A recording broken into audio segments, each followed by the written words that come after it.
Oke, coba deh bayangin ini. Hmm, Anda lagi duduk di sebuah acara, ya kan? Mungkin seminar atau wisuda gitu. oke. Suasananya udah pas, semua orang nunggu, terus pembicara pertama naik ke panggung.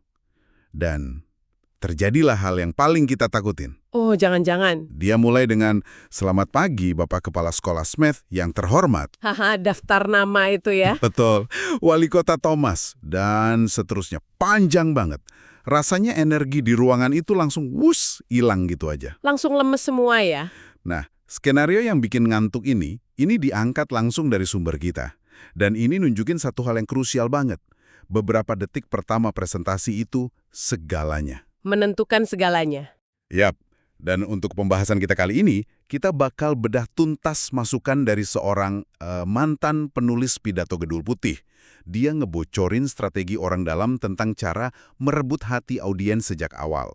Wah, menarik. Misi kita, ngulik trik-trik praktis yang kadang kedengarannya aneh, buat bikin pembukaan yang nggak cuma narik perhatian, tapi juga bisa bikin audiens langsung, nyambung dan percaya. Dan ini penting banget buat diingat. Pembukaan itu bukan sekedar formalitas, bukan basa-basi. Bukan. Anggap aja ini momen Anda minta izin ke audiens buat didengerin.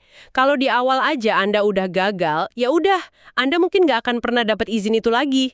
Anda ngomong tapi nggak ada yang dengerin ya? Persis. Cuma jadi suara latar aja. Oke. Mari kita mulai dari kesalahan fatal tadi. Daftar ucapan terima kasih yang panjangnya kayak rel kereta. Di sumber kita itu digambarinya jelas banget.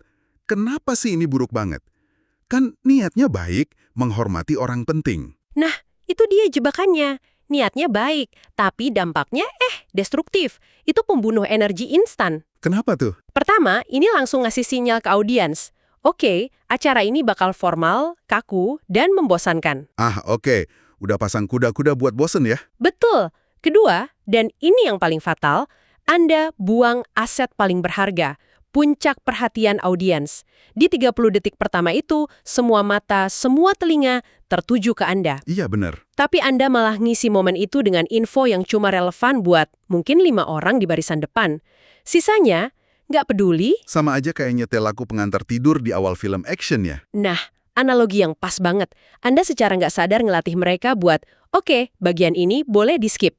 Oke, kalau gitu, apa alternatifnya? Apa yang harus kita lakuin di 30 detik emas itu? Sumber kita nawarin beberapa strategi yang surprisingly simple banget. Benar. Ini bukan soal trik sulap yang rumit. Salah satu yang paling dasar itu sapaan hangat yang tulus. Sapaan hangat. Iya, bukan sekadar selamat pagi, tapi sesuatu yang bikin koneksi. Penulisnya ngasih contoh kayak musisi yang teriak, "Apa kabar Jakarta?" Oh, oke. Atau gimana Obama sering mulai pidato dengan, "Halo Pennsylvania." Ini sinyal sederhana yang bilang, "Saya lihat kalian, saya di sini bareng kalian." Tapi, bukannya itu klise banget ya? Halo, nama kota. Apa beneran masih ngefek? Rasanya kok kayak trik murahan? Pertanyaan bagus. Bisa jadi klise kalau cuma itu aja yang Anda lakuin. Nah, Tapi menurut penulis, ini bukan soal kreativitas. Ini soal psikologi dasar. Ini pemecah kebekuan paling fundamental. maksudnya, sebelum Anda ngebangun argumen yang rumit, Anda harus bangun ruang bersama dulu. Sapaan itu undangan buat masuk ke ruang itu. Dinamikanya berubah dari saya ngomong ke Anda, jadi kita di sini bareng-bareng. Oke, masuk akal. Jadi ini pondasinya ya, bukan bangunannya. Tepat. Selain sapaan, apalagi? Ada juga soal menegaskan kredibilitas. Ini juga kayaknya agak riskan. Batasan antara ngasih konteks sama nyombong kan tipis banget. Betul sekali. Kuncinya ada di niat. Tujuannya bukan pamer, tapi ngejawab pertanyaan di benak audiens. Kenapa saya harus percaya sama orang ini?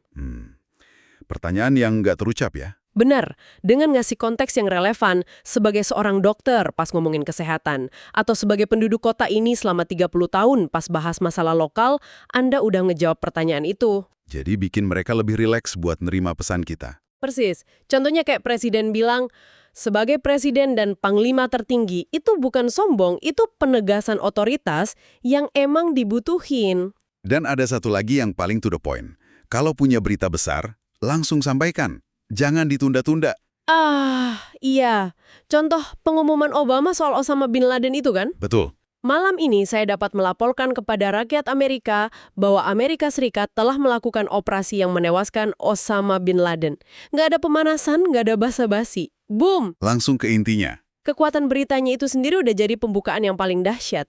Aturannya simpel, kalau pesan utama Anda cukup kuat, biarin dia yang mimpin. Nah, ini nih bagian yang menurut saya paling menarik dan agak berlawanan sama intuisi. Oke. Banyak dari kita kan, kalau mau presentasi, pasti terobsesi nyari kalimat pembuka yang sempurna.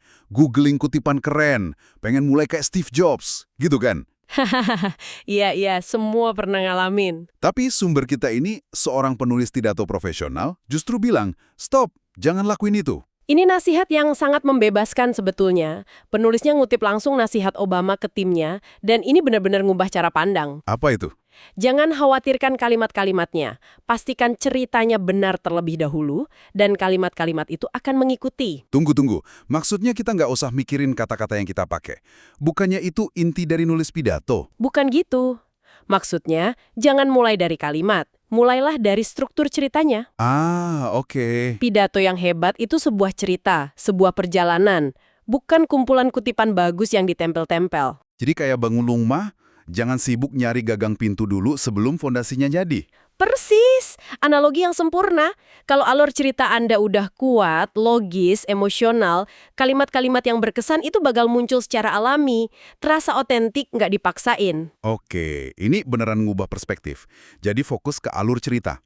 Dan ini nyambung ke teknik berikutnya yang paling ampuh, mulai dengan sebuah cerita. Langsung aja. Benar, sumber kita ngasih contoh pidato Obama di peresmian Museum Memorial 911. Dia bisa aja mulai dengan statistik kebijakan atau gambaran besar soal terorisme. Tapi dia nggak ngelakuin itu. Dia malah mulai dengan cerita yang sangat spesifik, personal, dan emosional. Tentang apa? Tentang para korban yang terperangkap di lantai 78 Menara Selatan. Tentang panggilan telepon terakhir mereka. Wow, efeknya pasti beda banget ya. Jelas, ada istilahnya buat teknik ini. In medias res, bahasa Latin yang artinya langsung ke tengah-tengah cerita. Kayak film yang langsung mulai dengan adegan kejar-kejaran mobil ya. Tepat. Anda langsung narik audiens ke dalam pusaran emosi. Mereka nggak lagi jadi pendengar pasif, tapi jadi partisipan dalam cerita itu. Penasaran setengah mati apa yang terjadi selanjutnya. Jadi saran praktisnya buat kita, cari momen paling dramatis dalam cerita kita dan mulai dari situ. Persis. Jangan mulai dari pada suatu hari. Langsung lompat ke bagian naganya udah muncul. Konteksnya bisa belakangan. Rebut dulu hati mereka.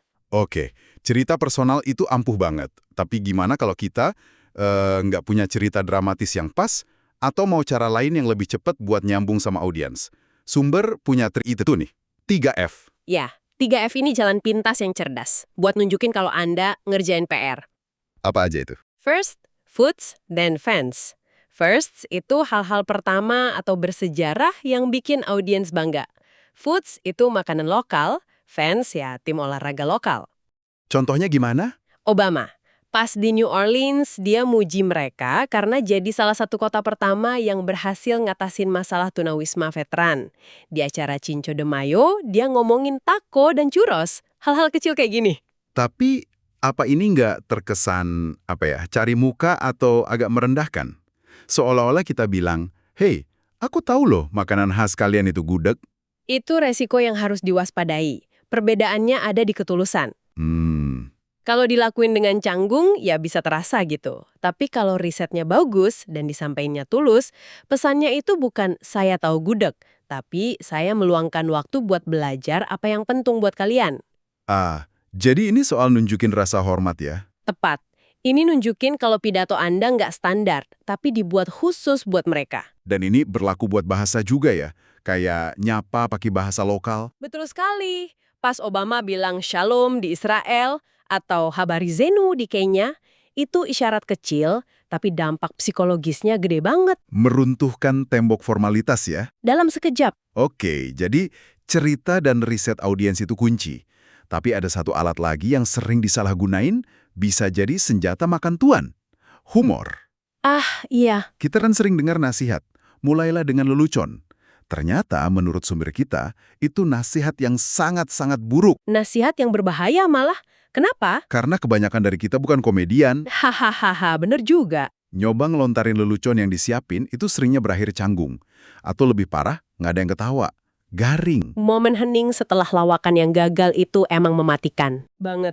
Tujuannya menurut penulis bukan bikin audiens ngakak, tujuannya itu mancing senyum kecil atau tawa singkat yang nandain adanya koneksi. Jadi bukan jadi komika, tapi temen yang humoris.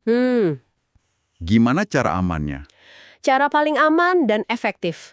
Humor yang merendahkan diri sendiri, self-deprecating humor. Obama itu jagonya. Oh ya, Dia sering bercanda soal rambutnya yang makin ubanan, atau gimana anak-anaknya udah bosan dengerin dia pidato.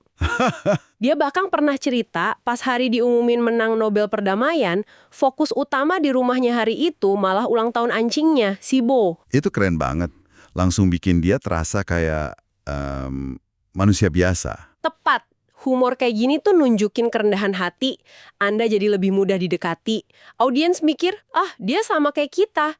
Humorisasi di sini tuh jembatan, bukan buat jadi pusat perhatian. Dan semua teknik ini, cerita, koneksi, humor cerdas, semuanya ngerucut ke satu kisah luar biasa di sumber kita. Kisah Zander Moritz? Betul, ini studi kasus yang sempurna banget. Ya, kisah Zander ini masterclass soal cara pakai pembukaan cerdas buat ngatasin rintangan yang kayaknya mustahil. Coba ceritain konteksnya. Oke, jadi Zander ini siswa SMA gay di Florida. Dia juga aktivis. Dia kepilih jadi ketua kelas, harus pidato kelulusan.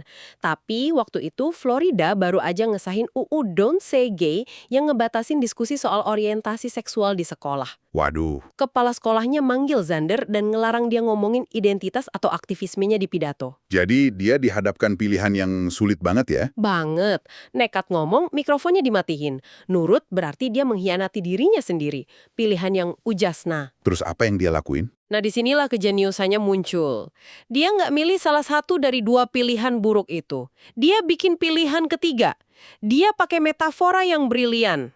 Metafora apa? Di depan semua orang, dia nggak ngomong soal jadi gay. Dia ngomongin soal rambut keritingnya. Rambut keriting?